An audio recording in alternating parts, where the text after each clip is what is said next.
E hoje nós trouxemos um texto, né, do livro, deixa eu abrir aqui para não falar. De Joana. De um livro de Joana, foi inclusive um livro que foi citado pela Tânia, né, recentemente. E o nome do livro é Vida Plena. E a gente trouxe hoje o capítulo 15, Jesus. Eu não sei se a Lina... Você vai pôr na tela, Lina? Não, ficou muito pequenininho na tela. É. Tá vendo? Mas dá para vocês verem aí? Dá para acompanhar um pouquinho? E a ideia era que a gente fosse lendo um pouco o texto, e aí vamos fazendo algumas pausas e vamos fazer alguns comentários. Né? Aí, deixa assim. Dá para ver aí, minha gente? Dá? Dá? Então vamos lá. Em todas as épocas, desde aquelas nas quais o princípio inteligente iniciou o seu processo de crescimento, encontrou outros seres que se caracterizaram pela ferocidade e percepções elevadas da vida. Passaram gerações que se sucederam como as ondas do mar, desenvolvendo as ambições bélicas e os sentimentos de submissão à crença nas forças superiores que governam o mundo. Mesmo nas gerações mais bárbaras, existia o temor a respeito da existência humana, antes que fosse definida e compreendida, surgindo os cultos terríveis de submissão e respeito, assim como as alegrias de agradecer e obedecer.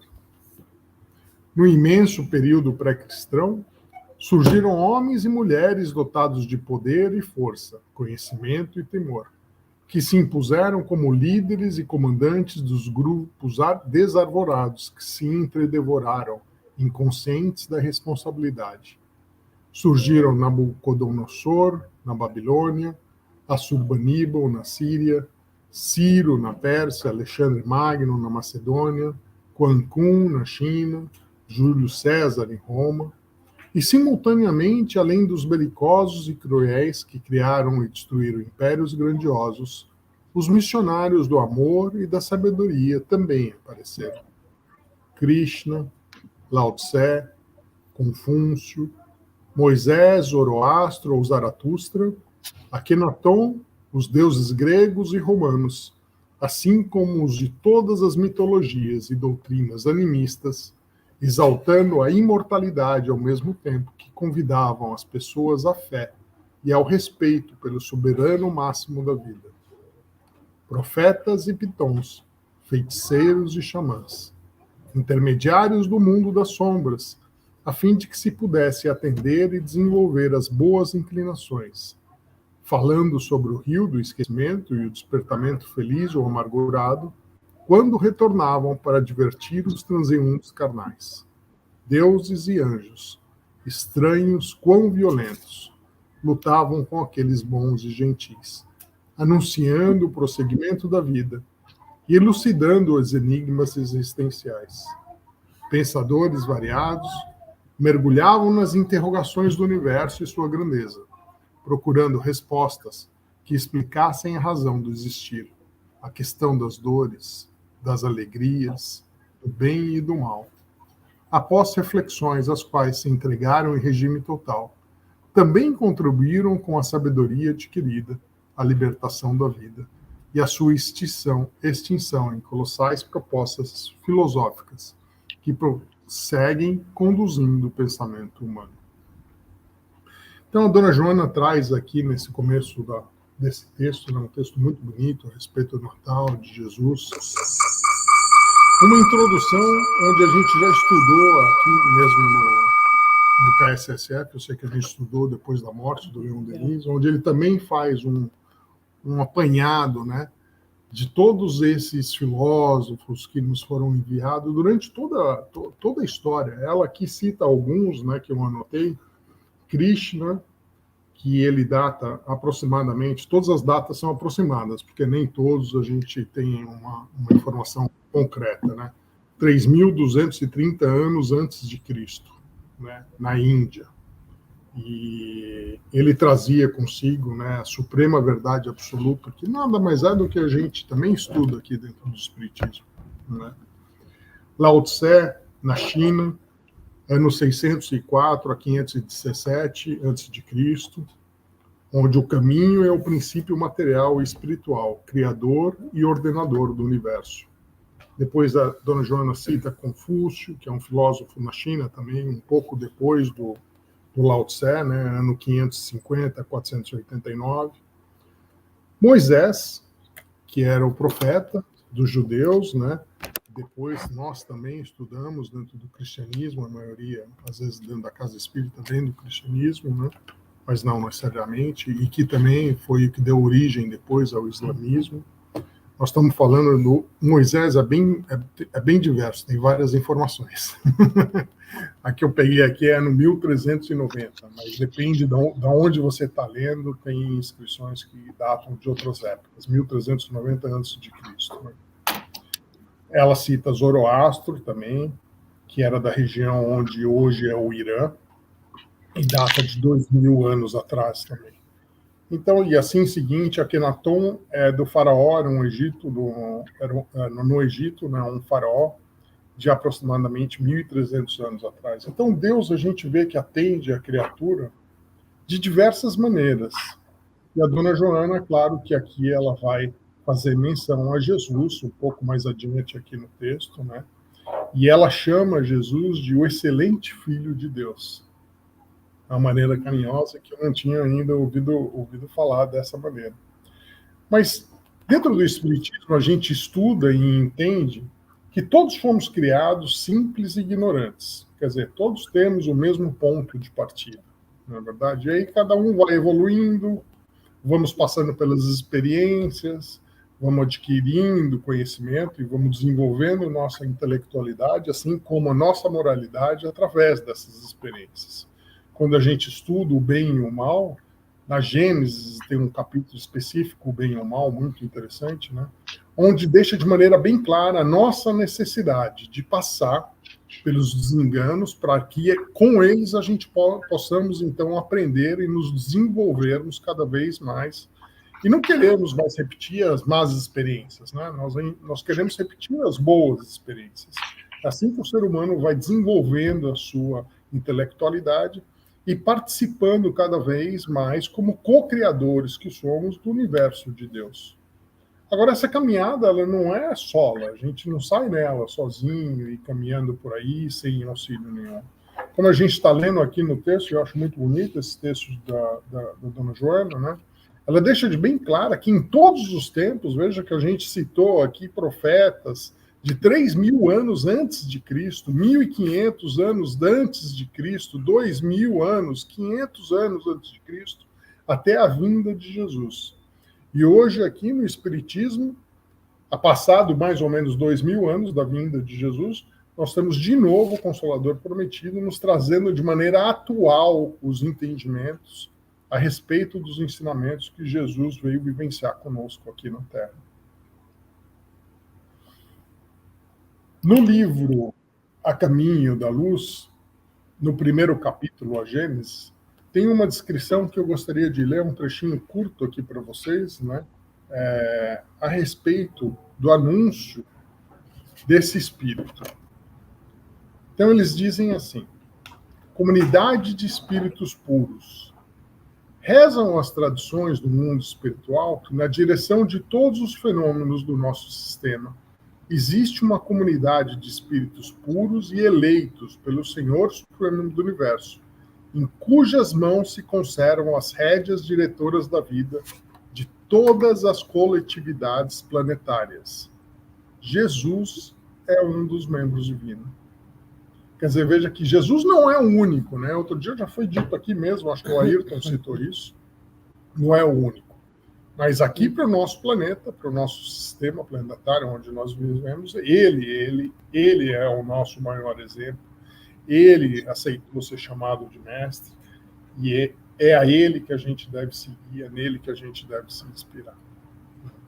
Então, essa semana a gente está comemorando isso, a gente está comemorando a vinda dele junto conosco aqui na Terra Não para falar e deixar escrito, mas muito mais que isso, para deixar os exemplos de vida. É isso que é o mais impressionante, né? Jesus veio aqui e viveu como nós, nos deixando os exemplos. Olha, é difícil, não é fácil, mas é assim que se faz. Para que a gente possa se inspirar, que a gente possa refletir toda vez que nos deparamos com algo que está nos incomodando, que está mexendo lá dentro do nosso íntimo, às vezes sentimentos não bons, de rancor, às vezes sentimentos de alegria, mas que a gente possa se inspirar e estudar e passar a nos conhecer um pouco mais também através dessas histórias que a gente lê a respeito que nada mais deixa de ser do que o livro de Deus, né? Porque Jesus veio contar a história de Deus, de amor. Não. Alguma coisa mais a respeito desse capítulo Agora aqui, Jesus na entrada? Eu no roteiro ali, eu posso falar. É que eu estou aqui assim, tão embevecida com as palavras do Márcio, né? Acho que toda vez que a gente descreve sobre Jesus, vai dando assim, acho que um pouco de saudades, um pouco de querer conhecer mais, um pouco de querer ele pertinho da gente, de querer viver isso tudo, assim, né? Palpar, aquele abraço dele, assim, que a gente pudesse sentir mesmo. Não que ele não nos abrace, mas que a gente sentisse esse encontro da gente com ele.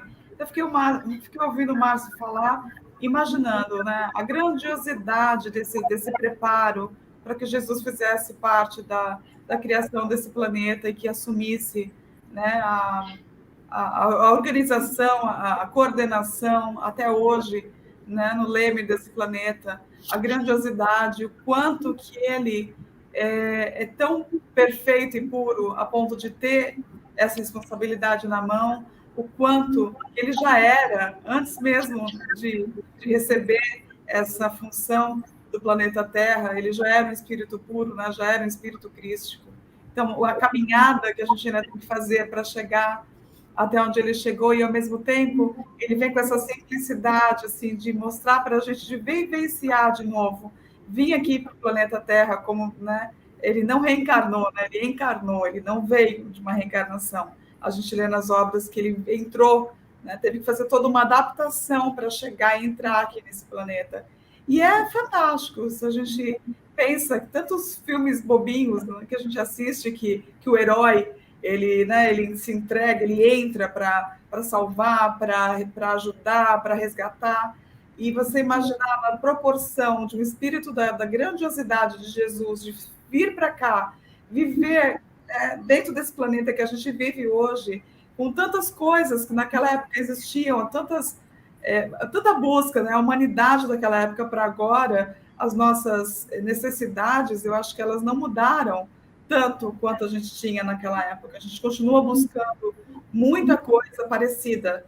E ele veio aqui, né, andou por aqui, pisou aqui, veio aqui assinalar com a presença dele na humildade, chegando como ele chegou, vindo da família que ele veio, escolhendo onde ele viveu, o trabalho que ele escolheu, toda essa exemplificação que o Márcio falou, o quanto que a gente pode se basear na vida de Jesus para continuar a caminhada, o que ele mostrou como exemplo dele, e de todas essas pessoas que vieram aqui, que deixaram a sua colaboração, né? Que quando Jesus vem, ele já veio pronto, ele já veio iluminado, ele não veio buscar essa caminhada no planeta. Muitos a gente sabe que fez a caminhada, se iluminou, fez a sua passagem aqui, mas Jesus veio pronto. Então, para a gente imaginar quanto o amor de Deus para poder conseguir, dentro de um universo tão enorme, né? A gente começa a perder um pouco essa proporção do que a gente é para aquilo que é o universo, o quanto esse amor, o quanto esse carinho desse Criador no universo. E aí pega um planeta e tem uma pessoa como Jesus, um espírito da grandiosidade dele de falar, não, eu vou estar no controle, eu vou amar essas pessoas, eu vou ser o exemplo delas, vou ser o guia, vou estar com eles até o final dos tempos, de um comprometimento, assim, tamanho, que é tocante, saber que existe um espírito dessa verdade. e que está tão assim, acima e ao mesmo tempo tão próximo da gente. Ele é tão pessoal, personalizado, assim. O quanto que a gente sente um pedacinho dele dentro da gente. Acho que o que fica dessa primeira parte da Joana é essa colocação assim, né, desse momento na história que Jesus vem e o quanto que a gente pode se espelhar nele, se inspirar nele e caminhar, porque quando os espíritos dizem para Kardec que Jesus é o espírito mais perfeito que já tocou aqui, é porque é o que a gente pode conceber.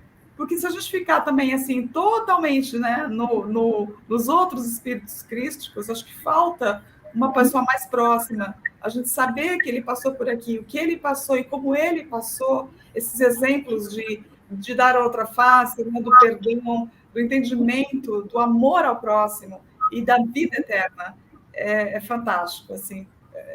A cabeça da gente precisa de muito ainda para conceber, mas falar disso traz um sentimento tão de conforto, é tão bom falar de Jesus, que só de falar nele a gente sente tudo isso, né? Verdade, Stella.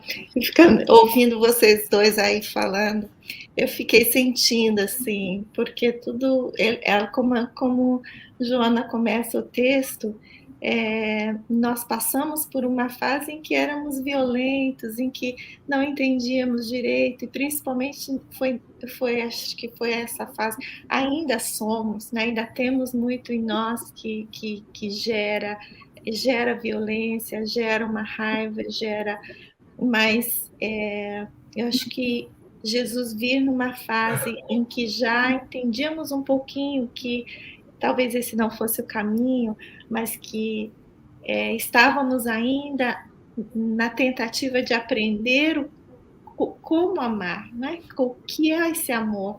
Porque hoje mesmo estávamos no GO conversando sobre isso. Como é que eu amo alguém? Como é que eu faço para amar alguém? Né?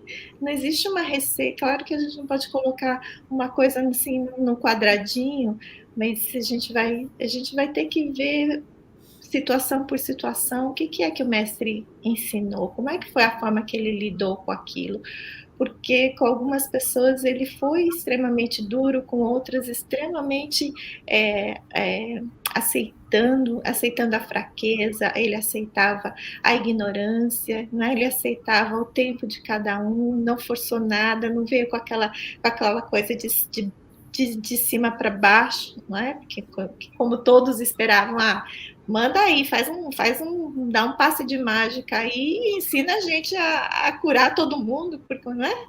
Tadeu era assim, Pedro tinha suas dúvidas, todos os apóstolos, como todos nós temos ainda. Por que você não... muitas vezes eu acho que a gente ainda reza assim, resolve aí meu problema, vai, né? Ao invés de sermos assim, olha, dá uma luz aqui para mim, para como é que eu resolvo isso. Então, eu acho que a gente ainda é um pouco infantil nesse sentido, mas como você falou, né, Stella, a sensação, eu acho que o sentimento é que está crescendo hoje. Quando a gente fala de Jesus, não é mais tão distante assim como né, eu e Deus, ele lá em cima e eu aqui embaixo. Eu acho que hoje nós estamos assim, através de um entendimento maior e fazer sentir no nosso coração mais a sua presença, porque ele está. É igual a Deus, não tem como a gente sair de Deus e Deus é em nós. Mas nós é que não nos conectamos, não sabemos muito bem como nos conectar o tempo inteiro, 100% do tempo, em 100% das situações. Então, a gente às vezes se perde assim. Mas é uma coisa que me encanta muito quando Emmanuel fala assim que é incrível a gente ver como Jesus gostava da gente, né? Como Jesus, a afeição que Jesus tinha por nós. E Joana de Ângeles, ela fala, Jesus era apaixonado por nós, né? Lá no garimpo. Então, acho que sentir isso, muitas vezes, vai ser o início de a gente aprender a amar, aprender a sentir esse sentimento mais puro mesmo. Né? E depois, com as nossas atitudes, com as nossas Às vezes a gente vai ter que fazer um monte de coisas que não quer, né, ainda, né? Eu quero o bem para mim, mas eu tenho que pensar no bem para todos. Então, muitas vezes, em detrimento do que eu quero, eu vou ter que abrir mão de alguma coisa. Mas se a gente for ver a vida de Jesus, é renúncia atrás de renúncia, né? Eu acho que isso a gente vai aprendendo com isso e vai sentindo, vai se sentindo mais próximo dele. Eu também achei que, com essa conversa toda aí com vocês, desde Márcio lendo o texto, eu acho que Jesus já tinha essa noção, né? O governador do planeta, ele está no planeta desde a sua criação. Então, eu acho que ele nos acompanha esse tempo todo, né? Nossas idas e vindas nas reencarnações, desde aquele tempo em que vieram esses outros, né, primeiros que ele foi nos preparando, eu acho, para aquela chegada dele, né, há 2.500 anos atrás, para poder ver se a gente já aguentava alguma coisa. E devemos realmente ter tido sucesso, porque ele deixou esse legado todo, que até hoje é o que nós temos, né, em mãos, assim, para ir traçando, e os espíritos trazendo as interpretações para nos ajudar. E eu acho que esse amor, essa coisa, porque se eu, quando falo assim, Jesus é o governador do planeta, parece a coisa material da história de Jesus, né? Ele tinha como cargo ser governador, e o que a gente conhece por uma pessoa que tem os encargos políticos de um país, né, ou de uma cidade, tudo, é aquela coisa que tem ali com seus interesses, com aquela... A gente vê isso, né, na vida prática, na vida física. E ver Jesus tomar conta do planeta como um todo, sabendo que nós temos a encarnação, estamos ali materialmente vivendo e usufruindo do planeta de uma forma ainda totalmente desordenada, mas do tempo em que ele veio e que nós o crucificamos até hoje, eu acho que ele deve estar assim contente, porque você vê hoje, né, no século XXI, já se fala muito de Jesus. Eu vejo assim na mídia, né, na televisão, as pessoas, as músicas, no Brasil principalmente, né? Hoje os evangélicos, os católicos, eles cantam na parte popular da música, não é mais dentro dos templos. Então, se misturam com a cantoria do povo, aquela mais popular. E isso eu acho que é um salto, assim, é aquela coisa de trazer para perto do homem o próprio homem. Porque Jesus foi o exemplo de nós. Olha, eu sou vocês amanhã. Então, se vocês não me tiverem em conta, me estudando, né, zelando pela minha memória para poder irem compreendendo isso que eu deixei, esse caminho de verdade e vida que eu deixei para vocês, talvez fique mais difícil. Vamos ver aí. Então, eu acho que tudo se está dentro de uma... Lógico, né? A gente desarruma tudo.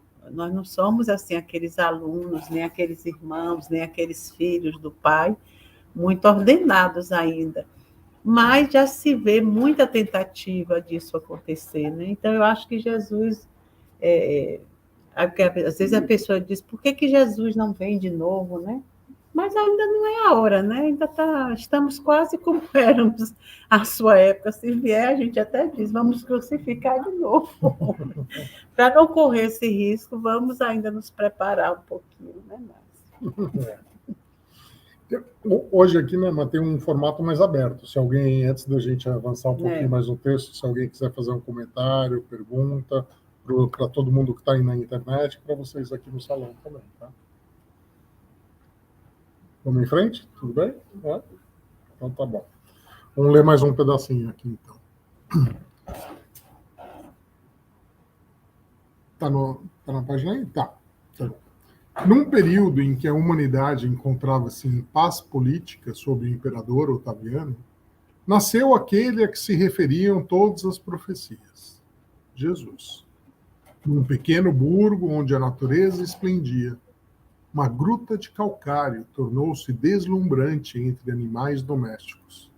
Porque ali nasceu o rei terrestre, humilde e luminoso, como o zimbório estrelado. Assistido por pastores e suas ovelhas, sob o domínio tirânico de Herodes, o grande, homicida e insensível, astuto e cruel, que logo soube da sua chegada à terra através da ingenuidade de visitantes que vieram do Oriente, a fim de trazer-lhe presentes. Esteve sob a armadilha desumana, transferiu-se para a sombra da Esfinge e das pirâmides no Egito. Correu nas praias abençoadas do rio Nilo, até o dia em que retornou à pátria, após a morte do tirano enganado e enganador. Cresceu com a espontaneidade do lírio do campo e a beleza dos amanheceres diários, ricos de sol e bons, como o mel produzido pelas abelhas laboriosas. Viveu em modesto lugar, onde a simplicidade das condutas e a pureza dos corações cantavam hossanas ao Senhor, assinalando todos com a ternura angelical do amor. Jesus é o excelente Filho de Deus, que se ofereceu em holocausto humano para ensinar amor às criaturas humanas, cujo desenvolvimento moral era ainda muito limitado, em razão da pobreza e da cultura então reinante. Poderoso era aquele que podia execrar e ferir, dominar e matar. Rico também era quem possuía moedas e valores que o tempo desgasta.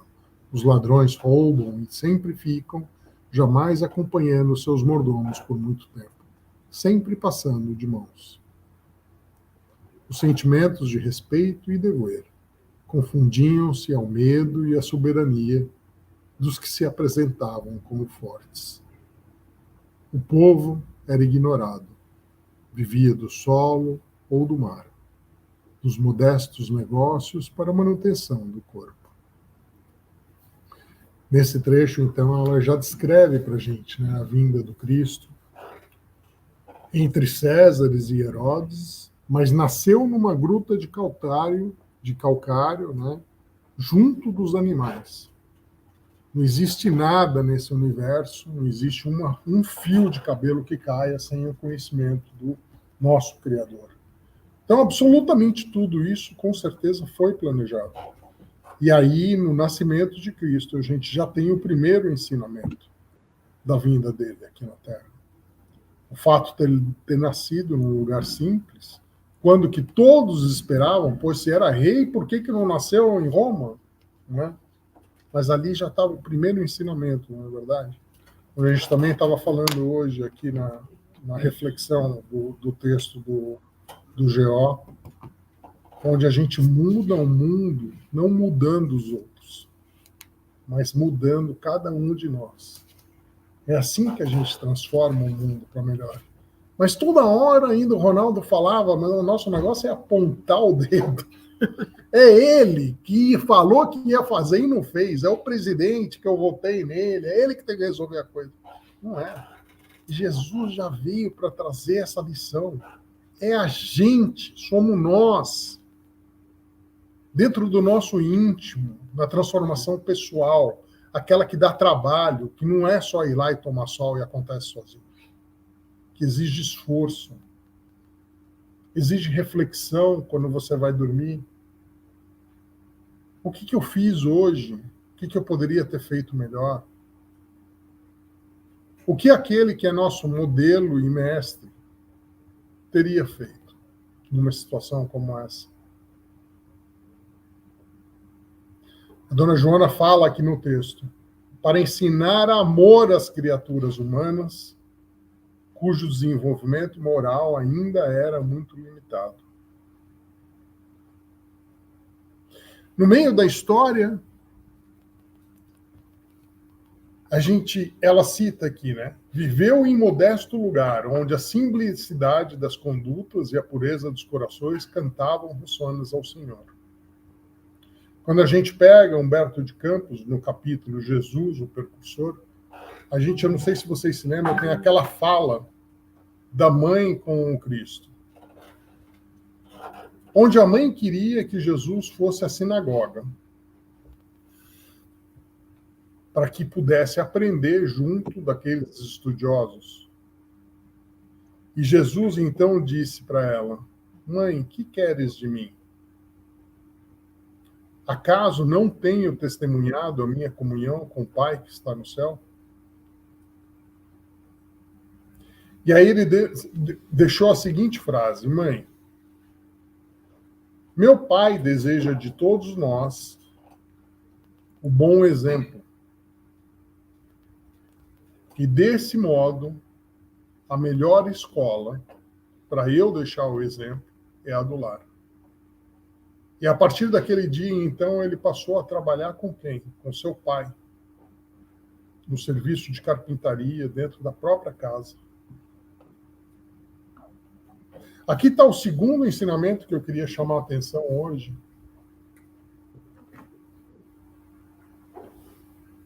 A respeito de onde está o nosso verdadeiro trabalho, onde está a nossa verdadeira missão nessa vida, nessa encarnação. Será que está alhures em outro lugar e a gente acaba se esquecendo do nosso lar? Das pessoas que estão mais próximas de nós? Pais, companheiros, companheiras, filhos e filhas. Onde a gente no dia a dia tem a sensação que está tudo bem, mas eu amo todos. Mas será que ali não está a primeira lição? A lição da compreensão,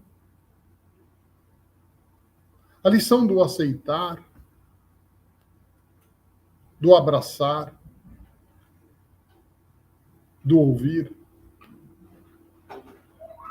Será que a gente ouve e conhece aqueles que espontaneamente falamos a todo segundo que os amamos? Ou será que tem algo mais que a gente ainda pode lutar e procurar fazer? Será que dos meus filhos eu conheço todas as músicas que eles gostam? Ou me escapou algum artista?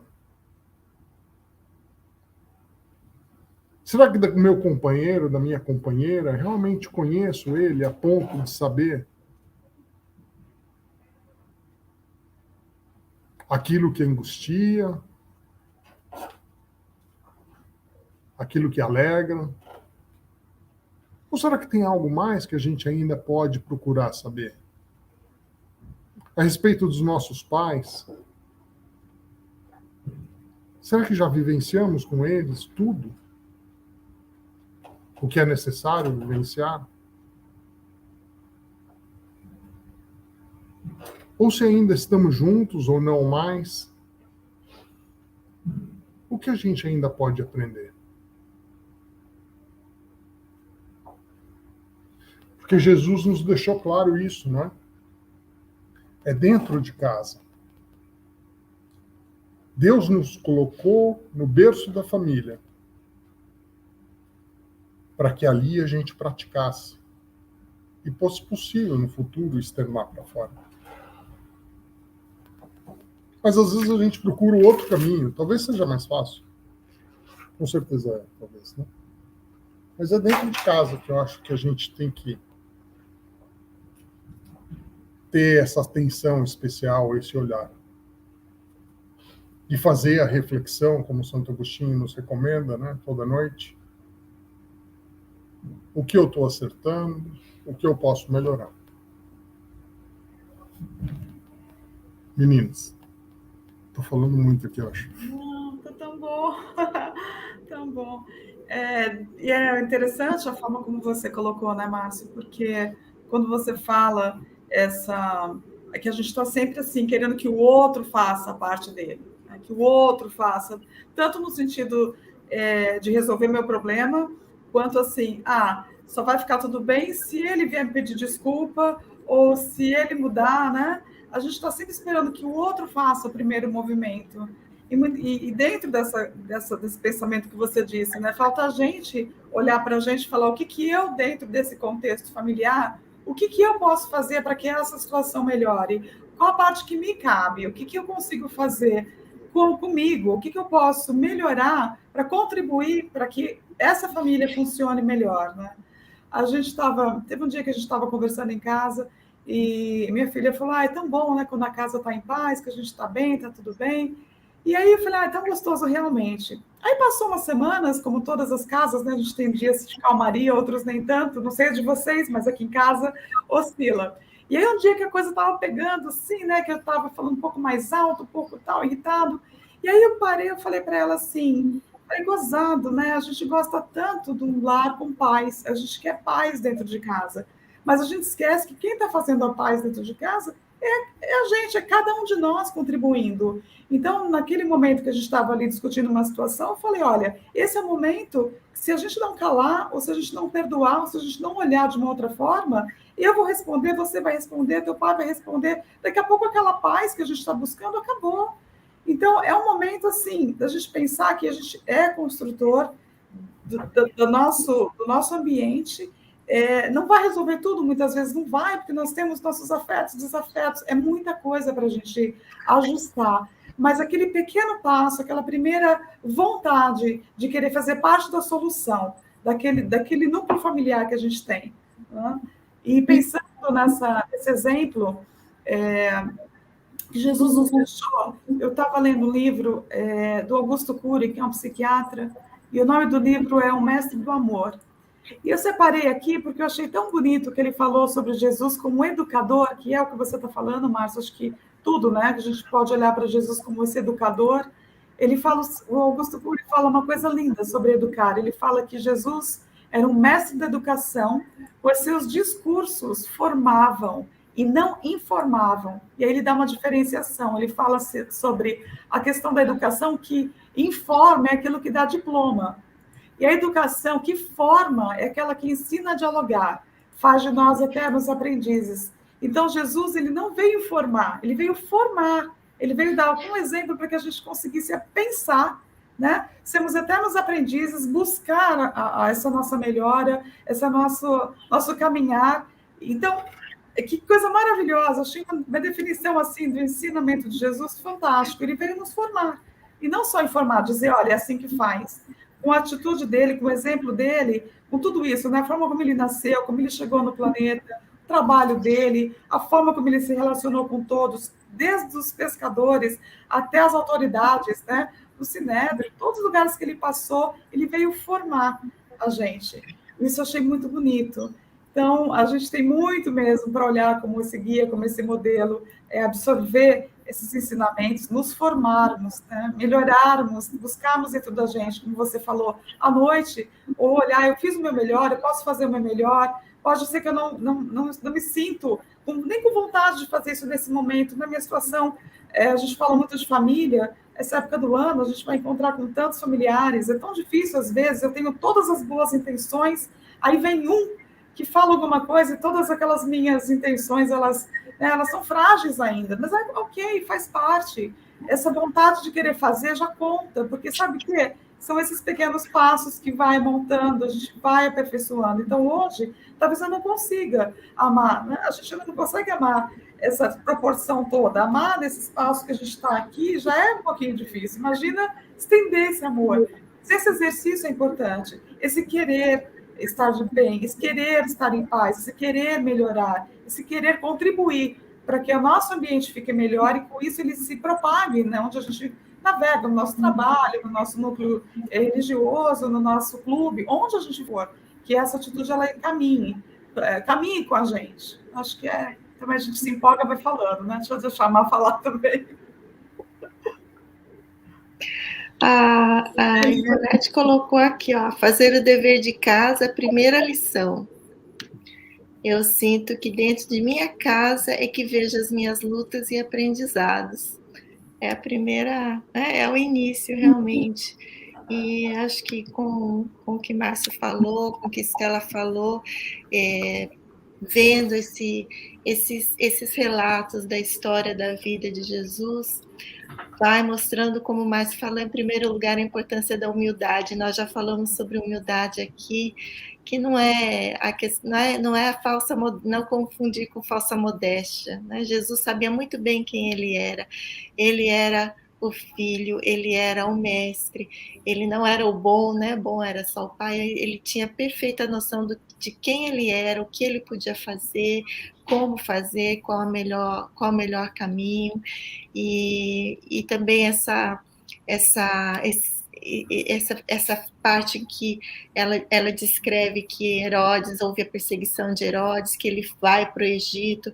Eu acho que muitos de nós temos esses momentos em que o tirano dentro de nós nos persegue mesmo, e é um momento de deixar ele passar, né? Deixar ele fazer, ter o seu momento, e a gente perceber que isso não adianta nada, não leva a nada, esse tirano vai passar e nós voltamos ao controle da situação, como Estela tão bem descreveu aí na situação da sua casa, no seu lar, né? A gente ser, de vez em quando sai esse dragão de dentro de nós e a gente perceber que somos nós quem temos que controlá-lo, somos nós que temos que educá-lo, somos nós que temos que mudar, transformar, e é uma transformação que exige um esforço tremendo, um trabalho, né, de encarnações que a gente está tentando aqui, e amanhã o marido olha torto para a gente e já perde toda a construção aí de vida. Eu vi também nessa passagem de Jesus com Maria, e na citação também que Estela fez, que Jesus, qualquer coisa que a gente sabe sobre Jesus, desde criança até a fase adulta, qualquer coisa, tudo tem uma natureza muito profunda, porque o conteúdo moral é intenso, é só conteúdo moral, intenso e profundo, e amplo. Então, quando você estava citando essa passagem de Jesus com Maria, que Humberto de Campos traz, né, sobre a ideia dela de levá-lo à sinagoga, porque era uma criança tão, né, exótica, vamos dizer assim, e queria levar já para os grandes avaliarem tudo, e ele se aquieta e chama, né, e fala a ela sobre Deus, é como quem diz assim, você não está vendo quem eu sou? Quer dizer, até, né, um pouquinho desfez lá da sinagoga daqueles grandes mestres. Mas essa chamada dele para trabalhar com o pai, eu fiquei pensando, e com a citação de Estela, né, sobre o Cury, que ele fala muito dessa coisa, né, da educação, da formação da pessoa, né, durante a educação. Quanto agora, né, desde quando, já tem isso há muito tempo, né, que os pais confiam a educação dos filhos às escolas, como se as escolas é que fossem formar. Então, aquele que não é formado pela escola é porque é delinquente, é porque é um imbecil, é porque não tem capacidade. Como se ali fosse o núcleo que forma a pessoa. Se você não foi formado por ali, azar é o seu. Procure-se, né? Quando ele faz esse chamamento para o pai, eu acho que é o chamamento para a família se responsabilizar. Né? Não querer tirar o filho de casa para tudo, como se na casa não tivesse ali um conteúdo moral a ser aprendido com os pais, que são ali a primeira célula da sociedade. Ali são todos espíritos em formação, mas a gente sabe que os pais é que são os responsáveis por aqueles espíritos na idade infantil, idade juvenil, até quando, né, deixam o lar para terem a própria vida. Mas o que é que os pais estão fazendo dessa educação que eles precisam? Ah, mas é o trabalho, é isso, é aquilo, não importa. Tem que estar tudo dentro do contexto, porque não tem nada que Deus promove para a nossa encarnação que não seja possível da gente fazer, ou pelo menos tentar fazer. Mas, às vezes, a gente vê muito isso hoje, os pais delegarem a outras pessoas a formação de seus filhos. A formação, não é nem só a educação, a formação. Então, se aquele caráter não foi formado devidamente, foi a escola que não prestou, foi o professor que foi não sei o quê, sempre é alguma coisa, e às vezes os pais não tiveram nenhuma contribuição para que aquilo fosse alcançado de outra forma, entendeu? Então, eu vi, às vezes, pessoas, via na televisão, às vezes, histórias de pais que resolveram a mãe não trabalhar para poder suprir mais essa necessidade em casa. Ou o pai, quem ganha mais, trabalha, quem não ganha mais, quem ganha menos, fica em casa naquele período que tem um filho difícil, por exemplo, né? Uma criança que precisa de mais atenção. Então, são essas coisas que, às vezes, a grande maioria das pessoas não tem ainda esse, e nem podem, às vezes, não sentem a possibilidade de fazer determinados sacrifícios, mesmo para com a família. Então, imagine isso para tudo que a gente faz na vida, no trabalho, no trânsito, qualquer contato que a gente tenha com outro ser humano, ter essa visão que Jesus tinha, né? Porque Jesus veio nos dizer como é que a gente tem que ser, como é que nós seremos.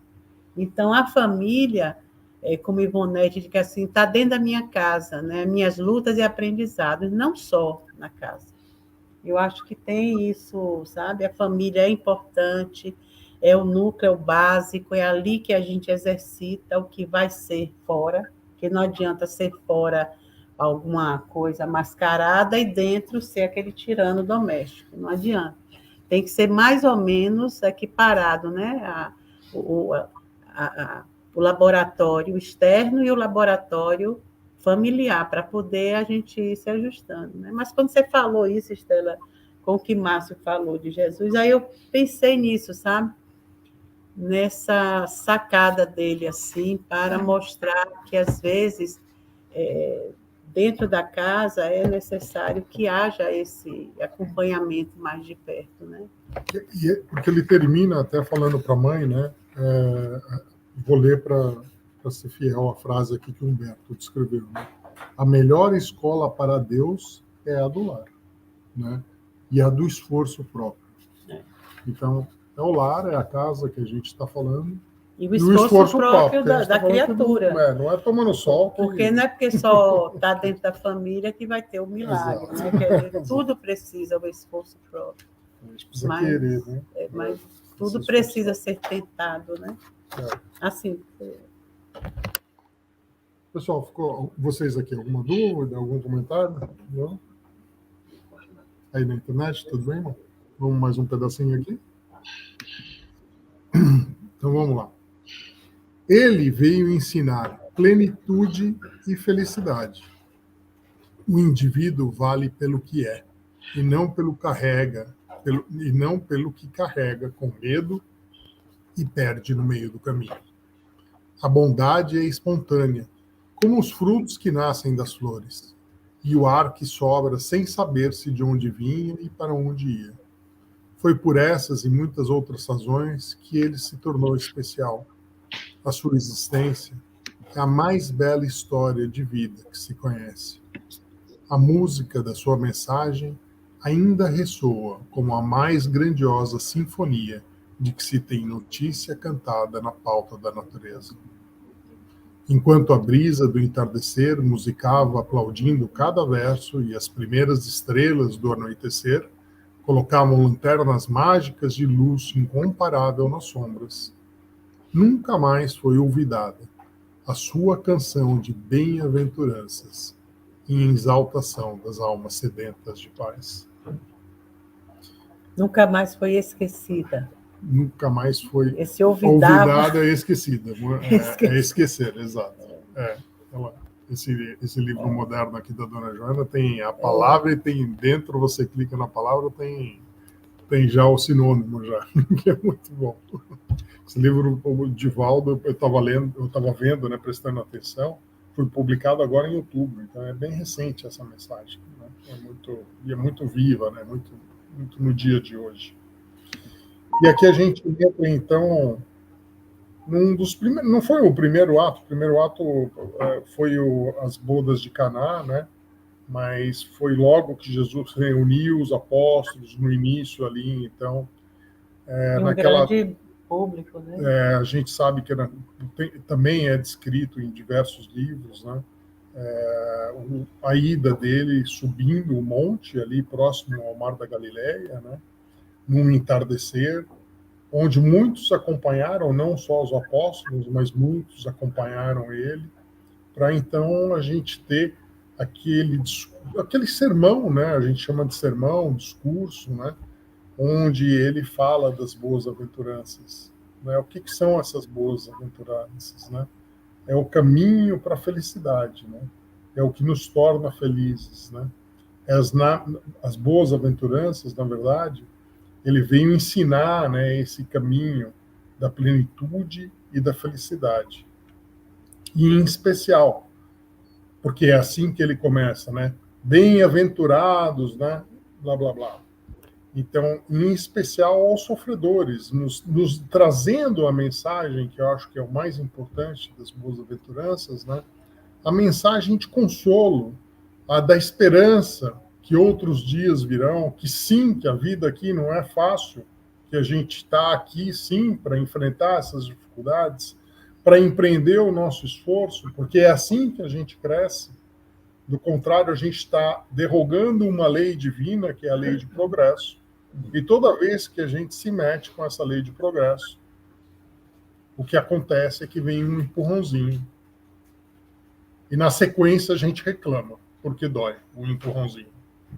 Então, se a gente compreender um pouco melhor essa lei de progresso e saber que todos nós, espíritos, viemos para crescer, evoluir, aprender, e isso exige esforço, toda vez que você não estiver trabalhando, que é outra lei divina, que você estiver querendo estacionar, você está indo contra as leis de Deus. E aí você não encontra a felicidade. Aí começa a reclamar de absolutamente tudo, porque vai ficando cada vez mais difícil. E Jesus, naquela tarde, subindo ao monte, veio trazer esperança, veio trazer essa luz, veio trazer a boa nova para todo mundo. Não só para os ricos, não só para o pessoal lá de Roma, mas sim, principalmente, para todos aqueles que sofriam naquela hora. Tem, de novo, no mesmo livro de Humberto de Campos, tem uma passagem, né, onde ele conversa com Levi, e Levi, na sua simplicidade, estava deixando de lado 3 pessoas. Eu me lembro bem que era uma pessoa que tinha uma deficiência, né? E ele falou assim, mas como você, deficiente, vai ouvir lá Jesus? Não, fique em casa, porque você não vai conseguir construir o reino de Deus junto com nós. Você não consegue nem dar uma martelada. Como é que nós vamos lá para Roma tomar o poder?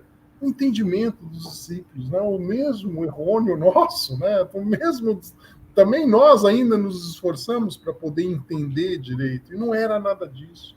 E Jesus, com toda aquela bondade dele, então, explicou para o Levi que, Levi, não, eu vim aqui exatamente para estes que sofrem, para trazer a boa esperança para esses. E ele diz assim, os vencedores da terra não necessitam de boas notícias. Nas derrotas da sorte, as criaturas ouvem mais alto a voz de Deus. Engraçado que ele era irônico, né? Então, é exatamente... E não é verdade? É exatamente no sofrimento que a gente para refletir em Deus. E ele veio trazer exatamente o consolo. O de que, olha, é assim mesmo. Não tem nada de errado. Segue com boa esperança, com bom ânimo, não era assim que Jesus sempre dizia? Uhum. Segue a vida com bom ânimo. E aí o Chico ontem vem nos dizer, porque tudo passa. Tudo passa. E aqui é só um momento. Momento de aprendizado.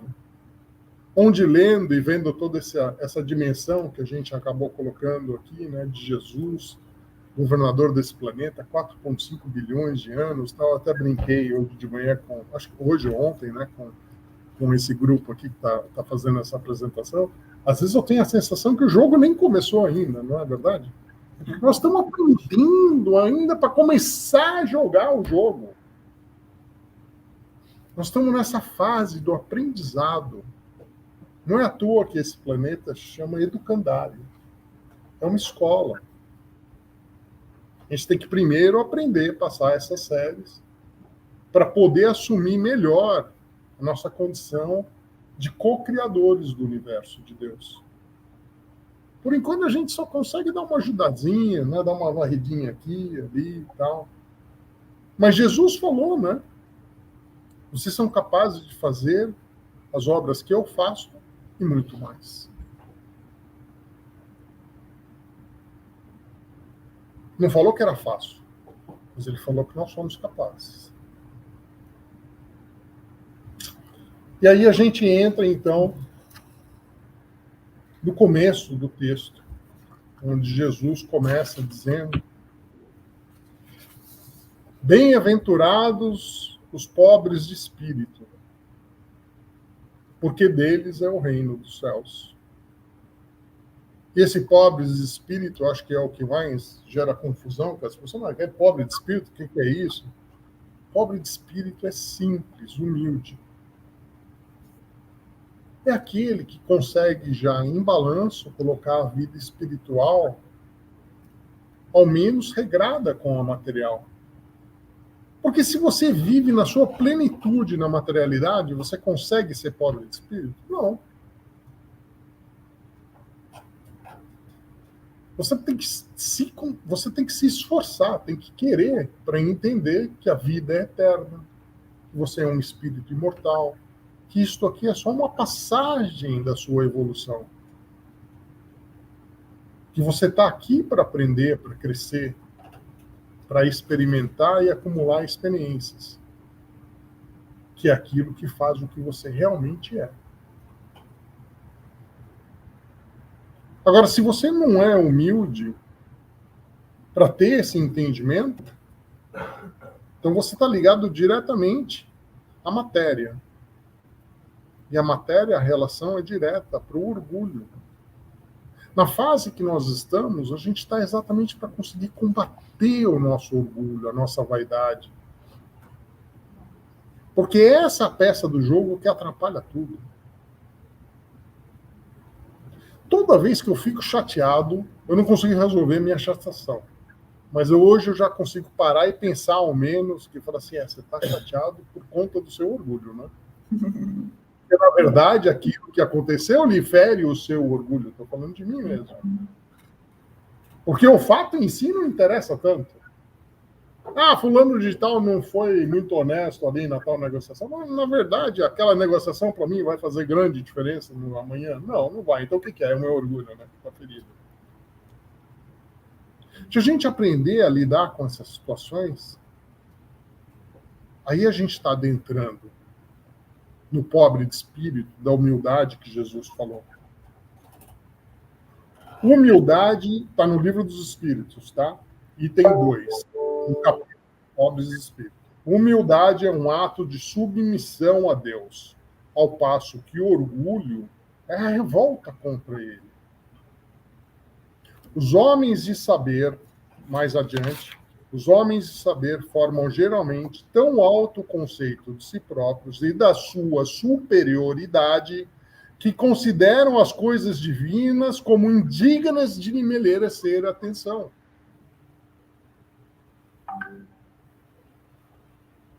Cientista, chefe de Estado, são os que mais têm dificuldade de ser humildes, de ser pobres de espírito. Kardec descreveu isso para a gente de maneira brilhante. Não é à toa que das aventuranças essa foi a primeira. Humildade é a primeira lição a ser aprendida. Começa lá no berço onde Jesus nasceu, no meio das ovelhas, e não em Roma. E aí a gente segue nas outras. Vou dar a palavra aí para, se quiser ainda falar dessa, ou quiser entrar outra, Estela. Eu não estou com a lista, acho que eu vou ver aqui se eu consigo a lista, né, na minha frente, das bem-aventuranças. Mas me chamou muita atenção, a Marisa comentou uma coisa, os vencedores do mundo, né? A ironia da gente pensar quem são os vencedores do mundo. E aí eu acho que toda vez que eu escuto falar das boas-aventuranças, eu acho que eu tenho tanto assim para ainda estudar sobre ela, que cada vez que eu escuto alguém falar, parece que bota mais um pontinho assim, né, de estudo, de aprendizado. E eu fiquei pensando aqui nisso que você estava falando, sobre essa questão da primeira lição da humildade, tudo, essa forma que Jesus faz com a gente até hoje, que é a gente parar e tentar pensar no nosso pré-conceito de algumas coisas, né, nas nossas concepções, ele vem destruir um pouco aquilo que faz a gente pensar, põe a gente para pensar, porque quando ele fala bem-aventurados os pobres de espírito, já é uma coisa para você tentar entender o que é, buscar saber o que Jesus quis dizer, que é o grande desafio, né? Tentar entender o que Jesus quis ensinar nas palavras dele. Então, eu passei um pouco, se você quiser ler depois a lista toda, mas assim, né? Os pobres de espírito faz a gente pensar, né? Fala que ele continua porque deles é o reino dos céus, então o que é esse reino? Onde está esse reino? Bem-aventurados os que choram. Então, quem são os que choram? Por que a gente está chorando? Né? E eles serão consolados. Então, a maravilha, realmente a beleza que tem em cada uma das bem-aventuranças, para que a gente pare e pense mesmo, quem são os que choram? Choram por quê? E qual vai ser esse consolo? Né? Como é que nós seremos consolados? Onde está esse consolo? O que é esse consolo? Quando ele fala bem-aventurados os mansos, porque herdarão a terra. Quem são esses mansos? Quer dizer, ele vem numa época onde estava tudo tão, como você já leu anteriormente aí no texto, os valores, né, tão fora da realidade. Ainda né, a gente ainda coloca um pouco misturado o ter do ser, mas pensando, buscar olhar essas bem-aventuranças mesmo, o que ele quis dizer com os mansos? O que ele quis dizer quando ele disse que herdarão a terra? Né? E o que mais? Ele fala dos misericordiosos.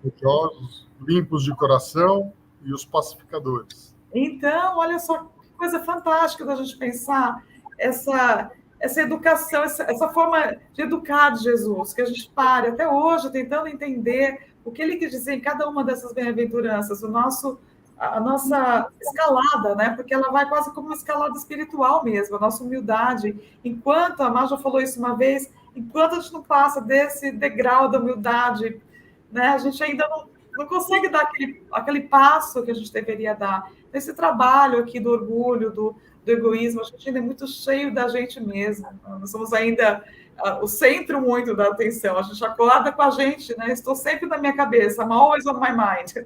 É quase assim. A gente acorda pensando no que eu vou comer, no que eu vou vestir, né? O que eu vou fazer, qual é o meu plano para hoje.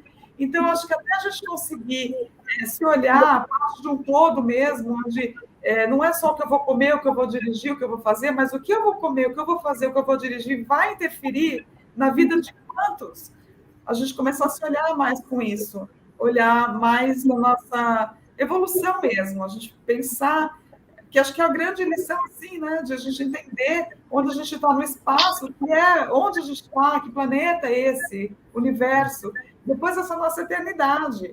A gente veio de um lugar, está indo para outro, o que a gente está fazendo nesse caminho?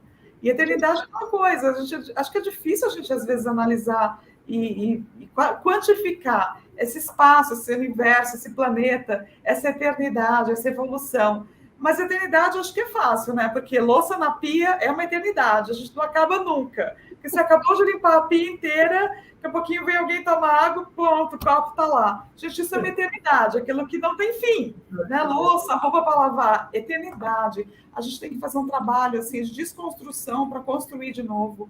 E eu acredito que as bem-aventuranças, para mim, pelo menos, eu sei que é um caminho longo para estudar, porque cada pedacinho ali tem muito para a gente aprender, muito, muito. Com certeza, né, Estela? E acho que isso que você falou, que as bem-aventuranças são assim uma escalada, para uma escalada espiritual, eu acho que isso é fundamental a gente entender mesmo. E entender que essa humildade é o primeiro passo, como Jesus mesmo ensinou com o seu próprio berço, mas também eu acho que entender que as virtudes, a gente vai construindo as virtudes eu acho engraçado, você falou assim, enquanto você não conquistar a humildade, você não consegue ir para o próximo passo, né? E eu pensando aqui, enquanto você não conquistar a humildade, você chora, porque vem a dor, porque, né? Aí os próprios são bem-aventurados os que choram, porque serão consolados.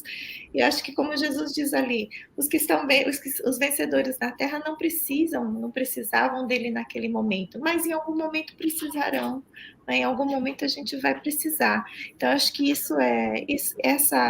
esse estudo das bem-aventuranças, ele vai mostrando para a gente isso, como é a escalada na vida, como é a evolução do espírito durante esse processo todo, mas não que a gente consiga conquistar um de cada vez. Acho que vão ser conquistas aos poucos que a gente vai fazendo aqui e acolá.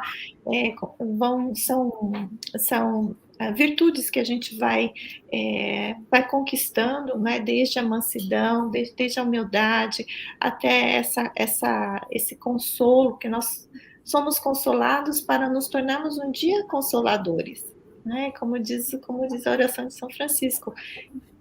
Mestre, que eu procure mais, fazer com que eu procure mais consolar que ser consolado. Então, acho que um dia a gente vai entender que no dar, as nossas virtudes vão crescendo, né? Eu acho as bem-aventuranças maravilhosas. Porque a gente não saiu do primeiro degrau, né? Eu acho que primeiro ser pobre de espírito é o básico, né? Para você poder parar de chorar. Porque a gente só chora, tanto que os aflitos, os chorões estão logo depois dos pobres de espíritos. Mas o legal das bem-aventuranças é justamente Jesus mostrar a compensação que vai haver assim que a gente conseguir galgar mergulhar um pouquinho nessa profundeza interna nossa de virtudes que estão lá, né? Graças a Deus estão em algum lugar lá dentro, mas está perdido ainda de nós, mas está. Mas o fato de a gente saber que está em nós essa força e que assim que a gente deixar só uma luzinha passar, já vamos descobrir assim um outro mundo, né? Por exemplo, quando eu vou sair da humildade, do pobre espírito, né? Bem-aventurados os aflitos, porque serão consolados. Tá bom. Se você chorar, você vai ser consolado. Como eu vou ser consolado? É só você, durante o seu choro, ver assim, puxa vida, se eu vou ser consolado, se eu parar de chorar, eu tenho que me questionar o porquê de tanto sofrimento. Por que uma coisa externa está me fazendo sofrer tanto, doer tanto, ter tanta raiva, ter tanto ódio, ter tanto... Por quê? É só eu ver que aquilo não tem nada a ver comigo, que aquilo que falaram que eu não sou. Né? Que às vezes a pessoa diz, você é preguiçoso, você... Qualquer coisa, qualquer ofensa, qualquer doença, qualquer coisa que lhe faz chorar, né? Tanto é a parte emocional como a parte física, né? A gente se aflige, né? Se amargura, entra em estado de agonia. Né? Mas uma coisa que especificamente, essa bem-aventurança e as outras todas, né, nos fazem cair, que eu acho, é no jugo suave de Jesus. Pronto. Quando ele diz que o jugo é suave. Né? Ou seja, sinta o que eu sinto, sinta como eu estou sentindo, você vai ver que tudo vai desaparecer. Porque não ter raiva é melhor do que ter. Né? Perdoar alguém, a gente sabe que é um sentimento melhor do que quando você só acusa e só traz aquilo dentro do seu coração como um tormento. Então, entender que as pessoas fazem, às vezes, coisas contra você, contra o mundo, contra o que você valoriza, isso vai ser normal ainda durante muito tempo. É mesmo que ter filhos, pequenos e saber, uma hora vai riscar a parede, outra hora vai botar o dedo no negócio. Até que entenda esse básico, já não faça mais esse, aí vai fazer outro. Eu vou pedir, ó, hoje é seu dia de lavar o prato. Ele vai lavar, mas vai deixar escorregar, quebrar, ou deixar o prato mais ou menos.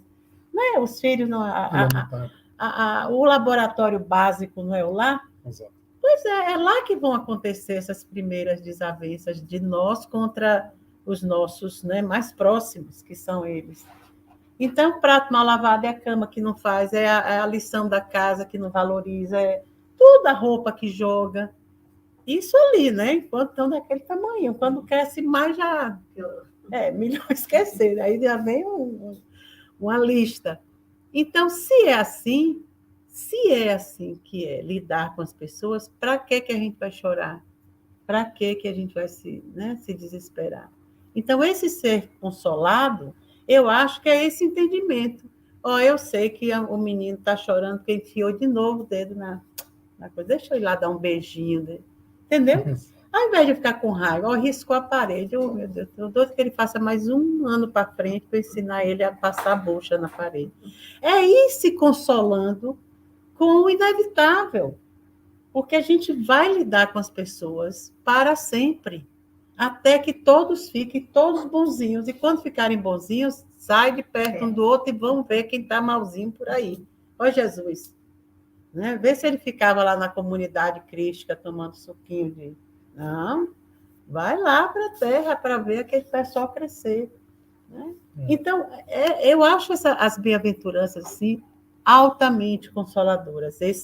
Essa escalada, como Lina disse, essa escalada espiritual que a gente vai fazer, temos já feito, né? Acho que essa altura do campeonato, todos nós já estamos pincelando aqui e ali, embora chegue na parte da humildade, a gente toda hora escorrega por...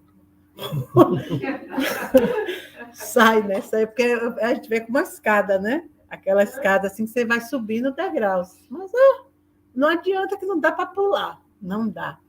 Então a gente fica assim, vai, pega em como é bom estar aqui, daqui a pouco escorrega. Daqui a pouco, né?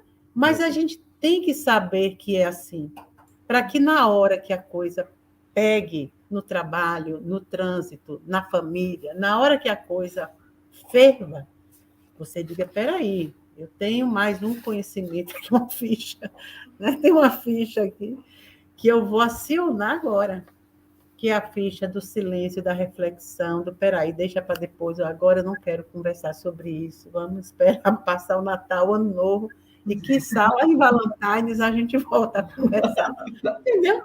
Coisas assim que a gente tem que fazer para poder sorrir, mas é sorrir com vontade, mesmo sabendo que metade da vida está estraçalhada, mas aí é sorrir, é promover, é se sentir buscando essa coisa interna que Jesus diz que a gente tem. O consolo está lá, a humildade está lá, a serenidade está lá. E ele disse que o jugo, essa coisa que ele estava passando para a gente, todos esses ensinamentos e exemplificações que ele nos mostrava, eram extremamente suaves, ou seja, sinta como eu sinto, e você vai sentir a suavidade da existência. Né? Mas ele dá o jugo e dá outra coisa. Como é outra coisa que ele dá? O jugo é suave e o fardo. O fardo é leve. E o fardo é leve. E o fardo é a obrigação de... Nós temos a obrigação de ser assim. Né? Por isso que é o dever e alguma outra coisa, né, Lina? A gente já estudou isso aí, que eu não me lembro assim, as coisas direitinho, como está no livro, mas eu sei como assim, sabe? Está em algum lugar do passado. Então, o dever a gente tem que ter para poder ter esse direito de ser feliz. Olha, faça e sinta. Faça e sinta. Haja, né? Aquele vigiar e orar. Né? Você tem que se jogar, arriscar, fazer para sentir. Nem que depois, ali na frente, seja uma pancada na cabeça, mas você sabe que você pode voltar a ter de novo essa sensação maravilhosa de ser, de estar bem, de estar consolado. Né? Eu acho que essa segunda bem-aventurança, a gente pula um pouquinho a humildade, cai nela, e aí é bom, aí a gente volta. Né? Eu adoro Jesus nessas coisas, porque ele é tão efetivo, ele é tão, sabe, sensato, e vendo assim, todos nós, desde aquela época, a possibilidade, tanto que a gente viu os apóstolos, né, darem saltos quânticos, vimos Paulo de Tarso, vimos tanta gente na época de Jesus que, para nós, ali, quando a gente começa aquela história, vixe, esse daí não tem mais jeito, né? Imagine quanta coisa a gente já não faz, não cola mais chiclete na cruz, não está queimando mais ninguém, não está, né, derrubando as coisas, não está detonando avião, nem explodindo. Só temos agora que olhar como a gente vê assim, a natureza agir por nós, né, coisas que a gente já fez, que chamamos de destruidoras. A gente vê a casa planetária ser arrumada de uma forma que parece ser trágica e destruidora, mas não é. É para que nos obrigue a construir, nos obrigue a querer fazer melhor do que está acontecendo, né? Fazer aquilo virar realmente uma força maior pelas mãos humanas, pelas mãos dos espíritos que estão aqui, né?